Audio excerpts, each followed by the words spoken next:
जय हिंद, नमस्कार, welcome you all to mission competition. मैं राहुल आप सभी का स्वागत करता हूं। बूस्टर ज्योग्राफी सीरीज में आप सभी का स्वागत है। और बूस्टर के ज्योग्राफी सीरीज में सौर मंडल आज हमारा पहला चैप्टर होगा। हम लोग बूस्टर सीरीज में सारे चैप्टर्स से आपके लिए वीडियोस लेके आते रहेंगे। बूस्टर सीरीज का खासियत ये होगा कि ये हमारे द्वारा बनाए गए शॉर्ट एंड कंपाइल्ड जो नोट्स होते हैं, जो क्रिस्प नोट्स होते हैं, उसमें ये वीडियो बनेगा। तो आपको केवल वहीं पढ़ने मिलेगा जो इंपॉर्टेंट है एग्जाम परस्पेक्टिव से और काफ़ी इंपॉर्टेंट है। आपका टाइम बिल्कुल वेस्ट होगा नहीं। तो चलिए हम लोग आगे बढ़ते हैं। तो देखिए 69 बीपीएससी और दरोगा के लिए दोनों के लिए ही बेहद ही महत्वपूर्ण ये आपके लिए सेट रहेगा। तो इसको बिल्कुल ही आप लोग मिस मत करिएगा। अच्छा, आप लोगों से यहाँ पे एक महत्वपूर्ण सूचना भी देना था, देखिएगा, ध्यान दीजिएगा। यहाँ पे देखिए 69 बीपीएससी के लिए मिशन कंपटीशन ने यहाँ पे देखिए पेड टेलीग्राम सेट ग्रुप जो है स्टार्ट कर दिया है। इसमें आस्था, परफेक्शन, दृष्टि, इडुटीरिया, ये जो जितने भी कोचिंग संस्थान हैं जिनका पेड प्रैक्टिस सेट आता है बाजार में और ये लोग ऑफलाइन मोड में एग्जाम लेते हैं, जिनकी मोटी मोटे फीस होते हैं, तो इन लोगों का जो प्रैक्टिस सेट हमारे पास आता है तो वो आप लोगों को अवेलेबल करवाया जाता है। आप लोग भी इसमें जुड़ सकते हैं, ये सारे प्रैक्टिस सेट ले सकते हैं। 199 का आपको वन टाइम पेमेंट करना होगा, उसके बाद आप लोग इसमें जुड़ सकते हैं। ध्यान रखिएगा, आप लोग का एक क्वेश्चन होता है कि एक्सप्लेनेशन मिलेगा आंसर का। यस, एक्सप्लेनेशन भी आपको मिलेगा, चिंता वाली कोई बात नहीं है।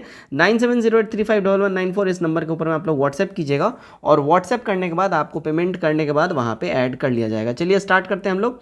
ध्यान दीजिएगा, टाइम पे ज्योग्राफी के अंदर में अलग अलग ज्योग्राफिस्ट आए हैं, आर्कोलॉजिस्ट आए हैं, जिन्होंने अपना अपना थ्योरी दिया है। तो इन्हीं थ्योरी को इंपॉर्टेंट तरीके से पढ़ना है। खास करके नाम, किसने कौन सा थ्योरी दिया है, उनका नाम याद रखना बेहद जरूरी है। तो पृथ्वी और अन्य ग्रहों की उत्पत्ति के संबंध में संकल्पनाएं अलग अलग ज्योग्राफिस्ट के द्वारा दिया गया है।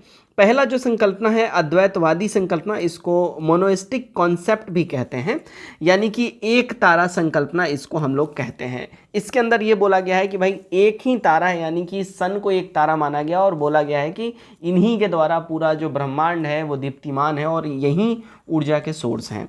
दूसरा है द्वैतवाद संकल्पना, यानी कि ड्यूअलिस्टिक कॉन्सेप्ट, ये द्वितारक परिकल्पना के बारे में बात करता है। ठीक है, अब आते हैं सबसे पहले अद्वैतवाद जो संकल्पना है हमारा, इसके बारे में हम लोग पढ़ते हैं। अद्वैतवाद संकल्पना की बात अगर हम लोग कर लें, देखिएगा यहाँ जितना इंपॉर्टेंट पॉइंट है उसको मैंने हाईलाइट ऑलरेडी कर दिया है। तो पुच्छल तारा परिकल्पना, यहाँ देखिए नाम बहुत इंपॉर्टेंट है, कॉमेट हाइपोथेसिस को हम लोग बोलते हैं, कास्ते द बफर। देखिए भले आपको ईयर याद ना रहे लेकिन नाम बेशक याद रहना चाहिए, कास्ते द बफर। इन्होंने पुच्छल तारा का कॉन्सेप्ट दिया था, यानी कि कॉमेट हाइपोथेसिस इन्होंने इम्प्लीमेंट किया था। ठीक है सॉरी।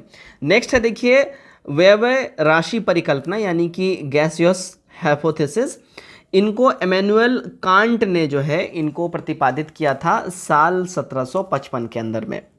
नेक्स्ट है देखिए निहारिका परिकल्पना, जिसको हम लोग नेब्यूलर हाइपोथेसिस भी बोलते हैं। इनको प्रतिपादित किया था लाप्लास ने। ये बेहद इंपॉर्टेंट है, इसलिए यहाँ पे हाईलाइट किया हुआ है, इसलिए इसको वीवीआई करके आप लोग नोट डाउन कर लीजिएगा। 1796 में ये जो है निहारिका परिकल्पना यानी नेब्यूलर हाइपोथेसिस, ये लाप्लास ने दिया था। उल्का पिंड परिकल्पना, ये देखिए मेट्रोसिक हाइपोथेसिस इसको हम लोग बोलते हैं, ये लैकियर ने इसका प्रतिपादन किया था 1919 में। बेहद महत्वपूर्ण है, इन सब का नाम आपको याद रखना बहुत जरूरी है। ठीक है, आगे बढ़ते हैं हम लोग। देखिएगा नेक्स्ट हमारा है द्वैतवादी संकल्पना सिद्धांत। इसमें देखिए द्वैतवादी संकल्पना सिद्धांत में काफ़ी ज़्यादा सिद्धांत हमें मिले हैं और ये काफ़ी मॉडर्न जो है इसको बेसिकली थ्योरी बोला जाता है। यहाँ पे देखिए सबसे पहले आता है ग्रहाणु परिकल्पना, यानी कि प्लानेस्टेरियल हाइपोथेसिस। इसका प्रतिपादन किया था टीसी चैम्बरलिन ने और मिल्टन ने। टीसी चैम्बरलिन और मिल्टन ने मिलकर इसका प्रतिपादन किया था। बहुत इंपॉर्टेंट है, ध्यान रखिएगा। जितना भी हाईलाइट किया हुआ है इन सब का नाम आपको जरूर याद रखना है कि कौन सा परिकल्पना किसने दिया था, कौन सा सिद्धांत किसने प्रतिपादित किया था। ज्वारीय परिकल्पना नेक्स्ट है, जिसको हम लोग टाइडल हाइपोथेसिस बोलते हैं। इसको देखिए जेम्स जीन्स एंड जेफरीज ने 1919 में इसका प्रतिपादन किया था। उसके बाद है देखिए द्वैतारक परिकल्पना, यानी कि बाइनरी स्टार हाइपोथेसिस। इसको एच.एन. रचेल ने प्रतिपादित किया था। उसके बाद है देखिए विखंडन का सिद्धांत, इसको द फ्यूजन थ्योरी कहा जाता है। इसको रॉसजन ने प्रतिपादन इसका किया था। विखंडन सिद्धांत देखिए काफ़ी मॉडर्न इसको माना जाता है और इसके ऊपर जो है बेसिकली आपका जो हाइड्रोजन का जो है फ्यूज़न वगैरह ये सब कुछ इस पे डिपेंडेंट करता है। हाइड्रोजन बम वगैरह बनाना और सन का जो है विखंडन सिद्धांत, जिससे उनको जो है नाभिकीय ऊर्जा ये लोग जो पूरा बिखेरते हैं सन, इसके बारे में सब बातें करी गई है। नवतारा परिकल्पना, नोवा हाइपोथेसिस, इसको प्रोफेसर फ्रेड होयल और लिटिलटन ने प्रतिपादन इसका किया है। नेक्स्ट देखिए सिफिड सिद्धांत, सिफिड थ्योरी, एसी बनर्जी ने इसका प्रतिपादन किया है। और नेक्स्ट देखिए आंतरिक धूल परिकल्पना, इसको ऑटो शिमिड ने इसका प्रतिपादन किया है, आंतरिक धूल परिकल्पना का। अब देखिए आधुनिक सिद्धांत, जिसके ऊपर हम लोगों का पूरा ज्योग्राफी जो है बेस्ड है और एक्चुअल इसके ऊपर ही बातें होती हैं। देखिए आधुनिक सिद्धांत में सबसे बड़ा जो हमारा बोलते हैं ना यूनिवर्स की उत्पत्ति है ना, हमारे सौर मंडल के, हमारे ब्रह्मांड की उत्पत्ति कैसे हुई, तो उसको हम लोग बोलते हैं बिग बैंग थ्योरी के द्वारा, है ना, महाविस्फोट का सिद्धांत हम लोग इसको हिंदी में बोलते हैं। इसका प्रतिपादन क्या था, इसको सबसे पहले बोला था देखिए जॉर्ज लेमेंथेयर ने। जॉर्ज लेमेंथेयर ने बिग बैंग थ्योरी दिया है और इन्होंने ही बताया कि ब्रह्मांड की उत्पत्ति एक महाविस्फोट से हुआ है। महाविस्फोट के बाद जो धूल कण और जो अवशेष जो ब्रह्मांड में पूरे फैल गए हैं, उसी से ब्रह्मांड का जो है निर्माण हुआ है। बेसिकली जॉर्ज लेमेंथेयर का ये थ्योरी है बिग बैंग थ्योरी, और सबसे ज़्यादा ये मान्य थ्योरी है, ध्यान रखिएगा मॉडर्न डेज में। क्लियर। नेक्स्ट देखिए पृथ्वी को सबसे पहले गोलाकार किसने बताया था, तो अरस्तु ने ये बात सबसे पहले बोला था कि पृथ्वी जो है गोल है। देखिए अगर आप पहले आज से 2000-5000 साल जब पहले जाएंगे तो उस समय के लोगों के पास इतनी साइंस की नॉलेज थी नहीं, वो ये मानते थे पृथ्वी चपटा है, क्योंकि जाहिर सी बात है हम लोग जिस ज़मीन पे रह रहे हैं, हम लोग इस पे आराम से चल पा रहे हैं, समतल ज़मीन है, तो हम इसको चपटा ही मानेंगे। लेकिन पहली बार अरस्तु ने जब बोला कि पृथ्वी गोल है, इनको बहुत ज़्यादा हेट का सामना करना पड़ा था और इनकी बहुत ज़्यादा आलोचना भी हुई थी। बाद में इनका थ्योरी काफ़ी सालों के बाद, तब ये जिंदा भी नहीं थे, इनका थ्योरी सही माना गया। नेक्स्ट देखिए सौरमंडल की संकल्पना, ठीक है, कोपरनिकस ने सौरमंडल की सबसे पहले संकल्पना की थी, लेकिन इन्होंने बोला था कि सूर्य जो है केंद्र में है। अच्छा ध्यान रखिएगा, सूर्य से पहले अरस्तु ने यह बात बोली थी कि पृथ्वी ब्रह्मांड के केंद्र में, यानी पृथ्वी जो है केंद्र है ब्रह्मांड का, और उसी के आसपास बाकी सारे पिंड और ग्रह जो है चक्कर लगाते हैं। लेकिन हजारों साल के बाद इनका जो ये कॉन्सेप्ट है, हजारों साल तक ये बना रहा था, और हजारों साल बाद सौरमंडल की संकल्पना कोपरनिकस ने दी थी। फिर उन्होंने बोला कि सूर्य केंद्र में है, ठीक है। ग्रहीय गतियों का जो नियम है ये केपलर ने दिया था, बेहद इंपॉर्टेंट है, ये आपके प्रीवियस ईयर क्वेश्चन में पूछ चुका है बीपीएससी के अंदर में, तो ध्यान रखिएगा, बेहद महत्वपूर्ण है, ये बीपीएससी में पूछ चुका है। ब्रह्मांड का विस्तार होना, ठीक है, ये एडविन हबल ने कहा है। आज भी हम ये पढ़ते हैं, आज भी हम ये जानते हैं कि ब्रह्मांड का निरंतर विस्तार हो रहा है और ब्रह्मांड का कोई ओर छोड़ नहीं है, ना ही शुरुआत है ना ही अंत है, ब्रह्मांड अनंत है। तो ये जो इसके विस्तार की बात करी थी, ये एडविन हबल ने ही कहा था सबसे पहले कि ब्रह्मांड का निरंतर विस्तार हो रहा है, वो कोई छोटा ग्रह बौना ग्रह नहीं, मतलब छोटा सा चीज़ नहीं जिसको आप नाप लें। नेक्स्ट आता है देखिए तारों की अवस्था। अब आप लोग देखते होंगे तारों के कलर से हम लोग उसका जो है अवस्था, उसके एज का पता लगा लेते हैं, है ना। तो अगर वो नीला है या सफ़ेद है तो बिल्कुल ही वो युवा अवस्था में, यानी कि माफ़ कीजिएगा युवा अवस्था में है, दैट मीन्स वो एकदम यंग है ना, एकदम ही वो यंग है। ओके, ध्यान रखिएगा यहाँ पे एकदम ही यंग माना जाएगा युवा अवस्था में, ठीक है, राइट।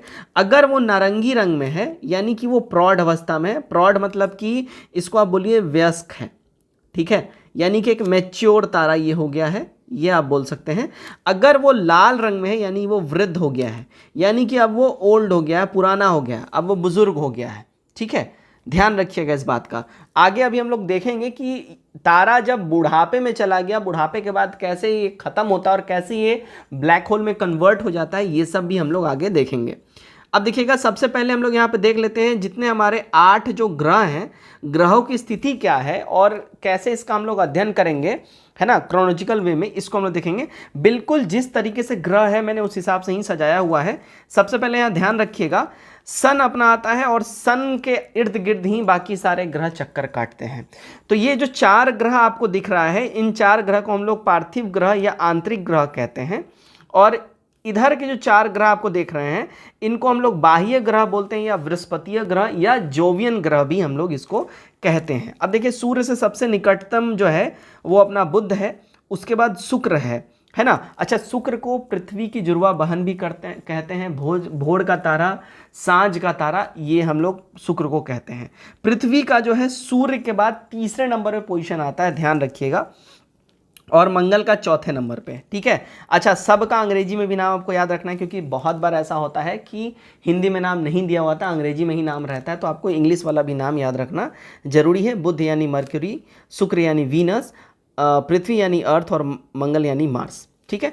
अब देखिए बाह्य ग्रह की बात करते हैं। अब इन दोनों के बीच में, मंगल और बृहस्पति के बीच में एक देखिए बेल्ट है, इस बेल्ट को हम लोग बोलते हैं देखिए क्षुद्र ग्रहों का बेल्ट। यहाँ पे छोटे छोटे क्षुद्र ग्रह बहुत ज़्यादा हैं, और इसके बाद फिर यहाँ से बृहस्पति ग्रह शुरू होता है, इसीलिए इसको हम लोग बोलते हैं बाह्य ग्रह, ठीक है। इस बेल्ट के बाहर हैं, क्षुद्र ग्रह के बेल्ट के बाहर हैं ये सब। अब देखिए बृहस्पति आता है, इसको हम लोग बोलते हैं जुपिटर, फिर शनि आता है सैटर्न, अरुण आता है यूरेनस, और वरुण यानी नेपच्यून। अच्छा, यहाँ इंपॉर्टेंट बात एक और है, देखिए केवल जो है शुक्र और अरुण, है ना, यानी कि शुक्र और अरुण, ये दोनों जो है एंटी क्लॉकवाइज, यानी कि क्या, पश्चिम से पूरब की ओर, है ना, पूरब से पश्चिम की ओर, माफ कीजिएगा, पूरब से यानी कि इधर से पूरब से जो है पश्चिम की ओर ऐसे घूमेंगे, ऐसे ऐसे, है ना। बाकी सारे पश्चिम से पूरब की ओर घूमते हैं, यानी कि ऐसे ऐसे ऐसे ऐसे ऐसे। इस बात का ध्यान रखिएगा, बेहद इंपॉर्टेंट है, ठीक है। चलिए आगे हम लोग बढ़ते हैं। नेक्स्ट देखिएगा आप लोग यहाँ पे नेक्स्ट देखिए बौने ग्रह की अगर हम बात कर ले तो क्षुद्र ग्रहों को बौना ग्रह बेसिकली कहा जाता है, ठीक है। और बौने ग्रह वाले कैटेगरी में पहले प्लूटो जो है देखिएगा एक ग्रह बोला जाता था, लेकिन प्लूटो को फिर अब ग्रह की श्रेणी से हटा दिया गया है, तो प्लूटो, चिरॉन और सोरस जो है ये सारे बौने ग्रह के कैटेगरी में आते हैं।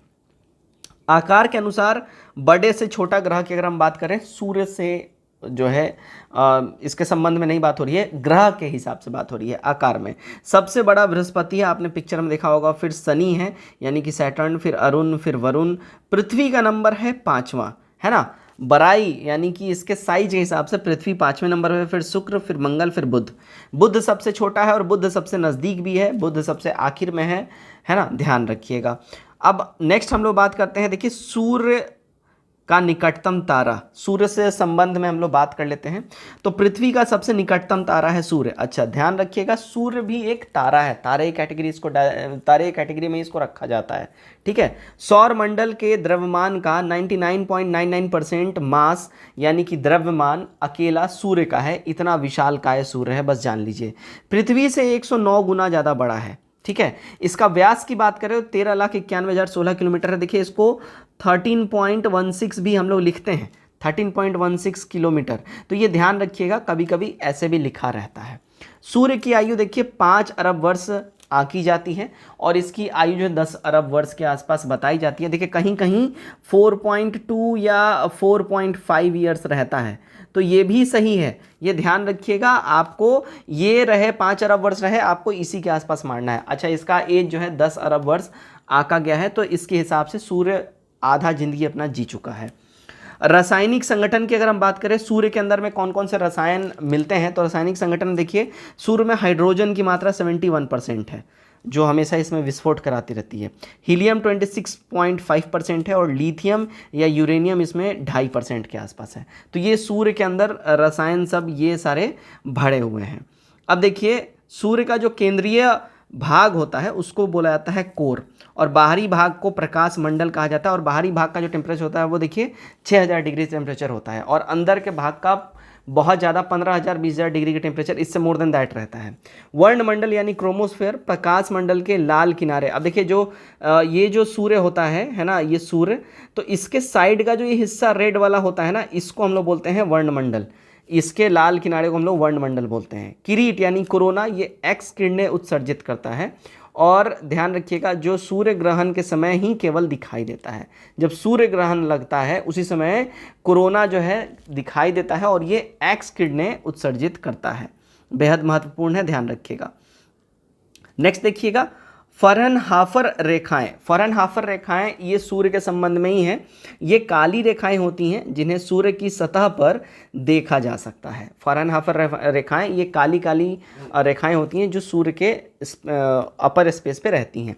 अच्छा, सौर कलंक यानी कि सन स्पॉट। अब सन स्पॉट क्या है, इसके बारे में भी बहुत बार पूछ चुका है बीपीएससी में, है ना। सन स्पॉट किसको कहते हैं? सन स्पॉट देखिए, कोरोना में विद्यमान काले धब्बे जिनका तापमान सूर्य की सतह से काफ़ी कम होता है, उसको हम लोग बोलते हैं। आप देखते होंगे जब आपने देखा होगा बहुत सा ऐसा पिक्चर जो स्पेस में जाके लिया गया है सन का काफ़ी नज़दीक से, वहाँ पे देखते होंगे सन के अंदर में ब्लास्ट होता रहता है। तो ब्लास्ट जो होता है तो वो काले काले धब्बे पड़ते हैं, वो जो ब्लास्ट जहाँ होता है उसी को हम लोग बोलते हैं सन स्पॉट यानी कि सौर कलंक, ठीक है। उसका टेम्परेचर वैसे कम होता है बाकी सबसे। अब देखिए सूर्य जो एक तारा होता है, तारा का अवस्था कैसे होता है और वो कैसे मरता है, तो उसको क्या क्या बोलते हैं।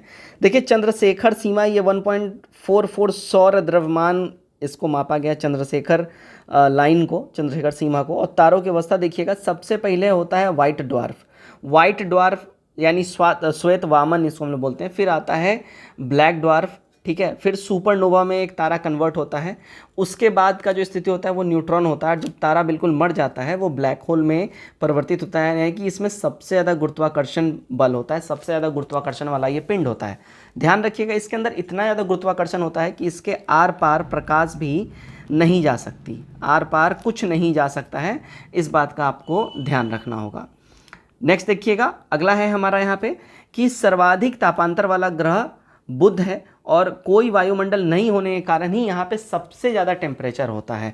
दिन में 467 डिग्री सेल्सियस इसका टेम्परेचर चला जाता है और रात में -170 डिग्री टेम्परेचर चल जाता है। अब चूंकि होता क्या है, यहाँ पे कोई भी वायुमंडल नहीं है हमारे पृथ्वी की तरह। हमारे पृथ्वी में वायुमंडल की वजह से होता क्या है कि जब रात में पृथ्वी ठंडी हो रही होती है तो ये जो अपने विकिरण यानी जो अपने गर्मी को निकालती है बाहर, तो बहुत ज़्यादा गर्मी नहीं निकलती है, कुछ वायुमंडल में हमारे रह जाती है।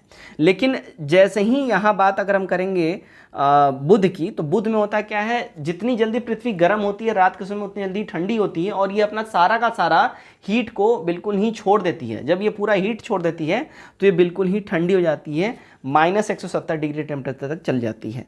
पृथ्वी की बहन ग्रह, जुड़वा बहन, सांझ का तारा, भोर का तारा किसको बोलते हैं? शुक्र को बोलते हैं। बेहद गर्म ग्रह भी इसको बोलते हैं। पृथ्वी का ग्रह चंद्रमा है। मंगल ग्रह देखिए, ये फोबोस और डीमोस, मंगल का जो ग्रह है ना, बेसिकली इसको सैटेलाइट बोले मंगल का, तो वो फोबोस और डीमोस है। लाल ग्रह मंगल है, और ये फेरिक ऑक्साइड की वजह से जो है लाल ग्रह है, ध्यान रखिएगा। ब्रह्मांड का सबसे बड़ा जो ज्वालामुखी है वो है निक्स ओलंपिया, ये एवरेस्ट से ध्यान रखिएगा 3 गुना ज़्यादा बड़ा है, 3 गुना ज़्यादा बड़ा है ना। अगला है देखिए टाइटन किसका ग्रह है, अगर टाइटन की हम लोग बात कर लें, देखिएगा टाइटन जो ग्रह है ना, टाइटन ग्रह है शनि का, ओके। और गैनीमेड, यूरोपा, ये सारे ग्रह हैं बृहस्पति के। सर्वाधिक उपग्रह वाला जो ग्रह है वो शनि है, देखिए इसके पास 142 उपग्रह है, और बृहस्पति है, इसके पास 92 उपग्रह है। ये सबसे रीसेंट डाटा मैं आपको दे रहा हूँ, अभी जो मैं वीडियो बना रहा हूँ तो मई 2023 तक का मैं आपको ये डाटा दे रहा हूँ, ठीक है। तो मई 2023 में ये अपडेट होता रहता है, तो ये फाइनल अपडेट के बाद ये आपको मैं डाटा दे रहा हूँ, सबसे रीसेंट डाटा और सबसे सटीक डाटा मैं आपके सामने ये दे रहा हूँ। उम्मीद करता हूँ वीडियो आप लोग को अच्छा लगा होगा। वीडियो अच्छा लगा होगा तो वीडियो को लाइक करिएगा और चैनल सब्सक्राइब करिए। धन्यवाद।